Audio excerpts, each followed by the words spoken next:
Hola, soy Silvestre López Portillo, bienvenidos a Filmoteca Digital. Vamos a platicar de El Irlandés de Martin Scorsese.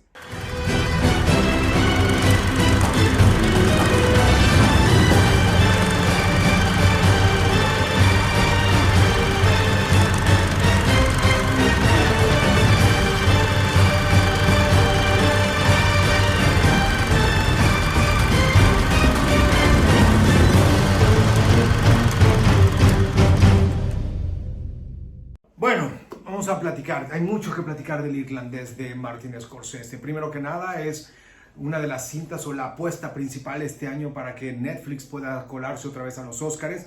Ya aró y pavimentó más o menos este piso rumbo al Oscar el año pasado con Roma, y ahora El Irlandés es una apuesta todavía más grande porque no es una película completamente independiente, sino traes a De Niro, a Pacino, a Joe Pesci y obviamente Martin Scorsese en todo lo que es la marquesina. Entonces Netflix va a tratar de colarla a diferentes categorías y por qué no también considerarla para la mejor película. Vamos a ver, todavía esa parte se va a ir empezando a meter a partir de que empiecen a estrenarse los Globos de Oro. Como siempre, es una parte interesantísima esta de las plataformas de cine, de las plataformas obviamente de películas. Pero bueno, vamos a entrarle. Me gustaría ir platicando poco a poco en este comentario del Irlandés de algunos aspectos que se me hacen relevantes. El primero de ellos es el trabajo con los actores, de Scorsese con los actores. Vamos a comenzar, ¿les parece bien?, con el trabajo de Robert De Niro. Es la 9ª película que hace con Robert De Niro. En los 70s hizo Mean Streets, Taxi Driver, New York, New York. En los 80s se avienta Toro Salvaje, El Rey de la Comedia. En los 90s es cuando se hace Buenos Muchachos, Cabo de Miedo y Casino. Y en esta última década de los 2000-2010 hace La Audición, que es un cortometraje que es bastante interesante, y El Irlandés, ¿ok? Entonces lleva 9 películas con Robert De Niro. Con Joe Pesci esta es la 4ª vez que actúa. Joe Pesci estaba todo retirado y realmente lo tuvo Scorsese que convencer para regresar a hacer El Irlandés. Ya había participado en Toro Salvaje, había participado en Buenos Muchachos, en Casino y ahora también en el Irlandés. Harvey Keitel ha estado participando con Scorsese en Calles Peligrosas, en Taxi Driver, Alicia ya no vive aquí, que es de 1974, es interesantísimo. April First de 1967, que es la ópera prima de Martin Scorsese, y ahí está Harvey Keitel, y ahorita en el Irlandés es la 5ª colaboración. En la fotografía, Rodrigo Prieto, el mexicano Rodrigo Prieto, que estuvo en El Lobo de Wall Street, en La Audición, que es en este cortometraje también de él. Estuvo fotografió el piloto de la serie Vinil, que está producida por Martin Scorsese. Hace ahora sí que algún tiempo reciente hizo Silencio, esta película muy independiente también, y ahora El Irlandés, ¿ok? Y finalmente la edición pues la tiene la extraordinaria Thelma Schoonmaker, que lleva desde los 80s, lleva más de 18 películas editando el trabajo de Martin Scorsese. Vámonos con el trabajo de texto, con el trabajo de los guiones. Primero, el guión está basado en el libro He escuchado que pintas casas. Esta frase viene de He escuchado que pintas casas porque se hace referencia a cuando matas o asesinas, cuando un gángster asesina a otro, deja embarrado de sangre las casas y se dice has pintado casas. Es un modismo, digamos, una forma de decir que eres un asesino a sueldo. Está basado en este libro de Charles Brandt, que es un cuate que se dedicó a la investigación privada y investigó durante 5 años precisamente la vida de Frank Sheeran, y después para considerarlo ahora ya en uno de los principales sospechosos de la desaparición de Jimmy Hoffa.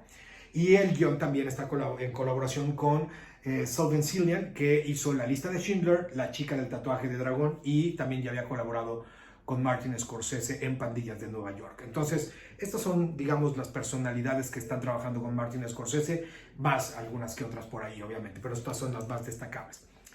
Bueno, vamos a entrarle con la parte de la sinopsis rápidamente, sin spoilers ni mucho menos, porque la van a poder ver también ya en su casa y en sus pantallas, pero El Irlandés es un viaje, literalmente es un viaje hacia la vida y hacia el interior de Frank Sheeran, un asesino a sueldo que de repente va a aprovechar un viaje físico hacia una boda de una hija de un mafioso para ir reviviendo ciertas anécdotas, ir repasando su vida, ir repasando obviamente todas las partes buenas y malas de un pasado muy interesante. Y entonces Scorsese nos va a llevar por ese viaje haciendo 2 o 3 flashbacks en diversos momentos y en diversos tiempos. Primero que nada, Frank Sheeran es apodado el irlandés, es un ex militar de la Segunda Guerra Mundial, es un padre, es padre y es un padre de familia bastante interesante, tiene este aspecto humano que ya iremos platicando poco a poco. Una de las cosas que me llama la atención es esta parte donde se dice la obra maestra de Martin Scorsese.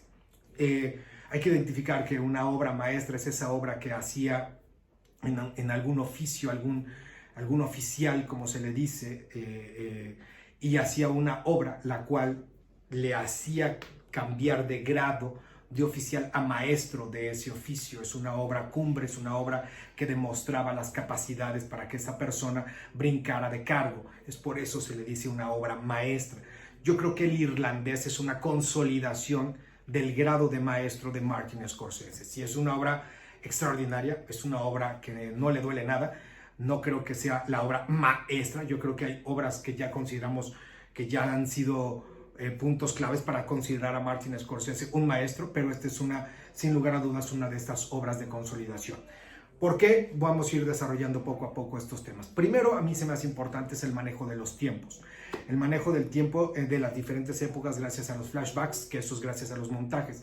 Sin embargo, me gustaría dejar los 4 tiempos que maneja, que son 1945, son tiempos reales y basados en cosas reales, que es cuando Frank deja al ejército y entra a trabajar para Russell Bufalino, que es el personaje de Joe Pesci. 1957, Bufalino, presenta a Frank con Jimmy Hoffa. Este es el otro momento que es importante. 1967, Hoffa entra a prisión y Frank se queda encargado por ahí de la acción y entra a la acción también como líder de los transportistas, ya que también vamos a ir viendo que tiene un historial de transportista. Y finalmente 1975, que es el regreso de Hoffa, hasta 1982, que es su desaparición. Y la película trae, posterior a 1982, otra serie de manejos de tiempo. Pero esos 4 momentos son los que Scorsese ha escogido como puntos claves para podernos llevar dentro de este viaje físico, como de esta road movie casi de ir a esta boda, para ir llevándonos a los flashbacks. La narración, vamos entrando en detalles. La primera parte que es interesante es la parte de la narración y cómo nos cuenta, como en este grado de maestro, cómo nos cuenta Scorsese, es el manejo de la voz en off. Es un manejo casi de rompimiento de cuarta pared, en donde vemos a Frank Sheeran en un momento ya viejo, sentado en una silla de ruedas con un plano secuencia muy característico al inicio, muy del estilo de Martin Scorsese. Lo vemos de una edad vieja y como él empieza a platicarnos la historia y nos empieza a platicar que en algún pasado hubo un viaje y de ahí nos vamos al flashback y en el viaje cuando van pasando por diversos lugares representativos vamos a un segundo o tercer flashback, ¿ok? Entonces tenemos que a mí me llama la atención el montaje para hacer el manejo de los tiempos, el manejo de la música que es extraordinaria, el manejo de la música para acentuar y ya lo entraremos también, y el manejo de los efectos visuales que se me hace extraordinario con este nuevo efecto que le han llamado rejuvenecimiento digital, que se me hace extraordinario, en donde vemos tanto a De Niro como sobre todo lo que es De Niro, Pacino y algunos de los personajes irse a puntos más jóvenes. El estilo de Scorsese es muy característico y creo que aquí se confirman tantas cosas de su estilo como también se rompen otras. Es muy interesante cómo Scorsese plantea esta película rompiendo algunos aspectos y también confirmando algunos de sus estilos. Primero que nada los personajes rebeldes, personajes profundos, pero aquí sobre todo yo creo que es cuando más se desarrolla la profundidad o el amor de un personaje hacia su familia. Y todo esto lo desarrolla en el personaje de Peggy, que es una de las hijas de Frank, interpretada ya en edad adulta por Anna Paquin, en donde Peggy es muy interesante porque es la única que es muy callada, es la única que es testigo y sabe obviamente lo que trabaja su padre, sabe que Frank a qué se dedica, a pintar casas, y también es como quien dice, esa manzana un poco de la discordia para tratar de quedar bien, utilizada tanto por Frank como por Bufalino, que es Joe Pesci, que siempre constantemente está tratando de quedar bien con ella, está tratando obviamente de ver que necesita, es esa parte que les hace falta, representa mucho lo que es el ideal o lo que es ese faltante de estos dos gángsters, y sin embargo también el tercer personaje de Jimmy Hoffa es ese aspecto humano, es ese carisma, es ese lado de la gente obviamente que conquistaba, y es la parte preferencial. Entonces este símbolo, este personaje de Peggy es utilizado de manera muy interesante por parte de Martin Scorsese, y como decíamos, de este estilo de personajes rebeldes, de personajes sobre todo que rompen, o outsiders como se les dice, en esta película yo creo que le da un aspecto de sentimiento mucho más profundo a todos sus gángsters hacia este simbolismo familiar, este simbolismo de corazón, hasta y podríamos decir esta metáfora del corazón o de la emoción hacia su pasado o hacia la misma inocencia.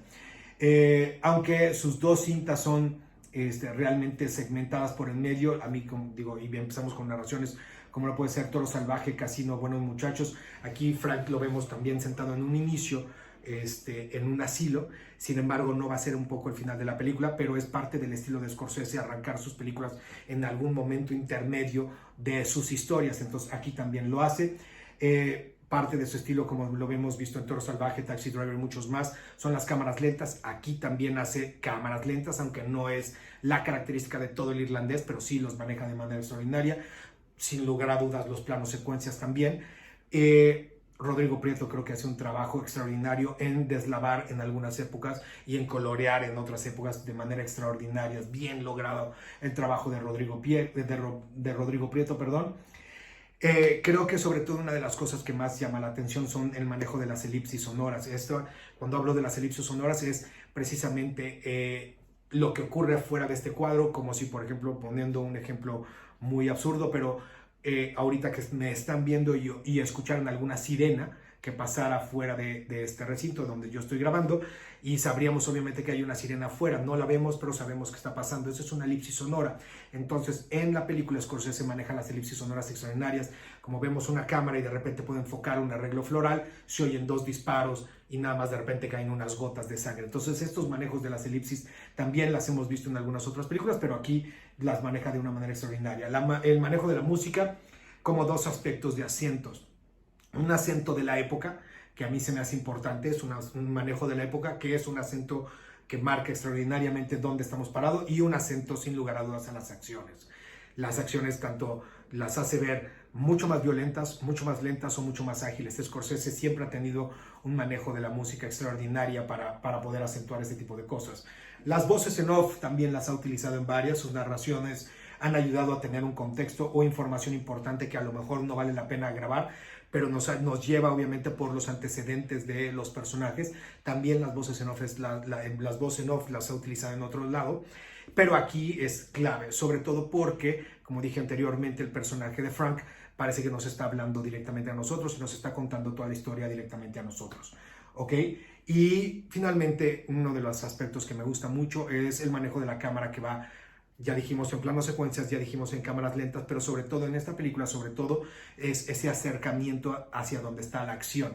Muy del estilo de Scorsese, pero aquí también rompe mucho. Vemos algunas tomas también hacia afuera, en donde los asesinatos y las matanzas son un poco más alejados. Sin embargo, digo, no se queda con las ganas de llevarnos a la acción, a los cortes, a los planos muy, muy, muy cerrados, para ver incluso, obviamente, el riesgo de meterse a este rejuvenecimiento, en donde los ojos se ven extraordinarios por parte de ellos.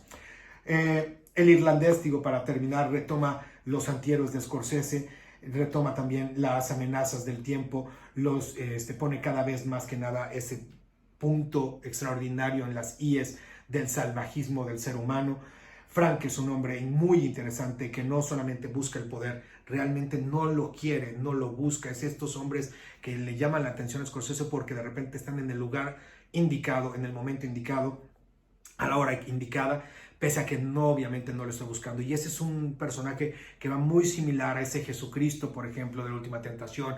En algunos otros personajes de Scorsese sabe que él quiere y hay una búsqueda de algún objetivo. Frank no. Frank realmente es un personaje interesante porque no busca ser líder, porque no busca ser el favorito, porque no busca ser el poder, no busca tener dinero, ni mucho menos. Entonces nos va llevando durante 3 horas y media por estos ámbitos muy, muy diferentes. Él vive feliz sirviendo, lo cual es algo muy interesante en los personajes para lo que son los que hemos acostumbrados de Scorsese. El irlandés es una cinta que cubre generalmente, yo creo que en todos los aspectos cinematográficos, a manera de perfección de muchas cosas. Cumple, como les he dicho, en sus montajes, cumple en la parte de actuaciones, cumple en la parte de guión, en los elementos, obviamente, de un lenguaje cinematográfico, cumple perfectamente. Se dice que es una despedida de los gángsters de Scorsese. No lo sé. Cada vez que Martin Scorsese hace una cinta de estas, parecería que se despide más que se clave mucho más. Vamos a ver, los exorcismos de Scorsese son tan interesantes. Hemos visto obviamente cómo va desarrollándose poco a poco y creo que a final de cuentas es un veteranazo que todavía tiene muchísimo que decir. It's gonna happen. Either way, he's going.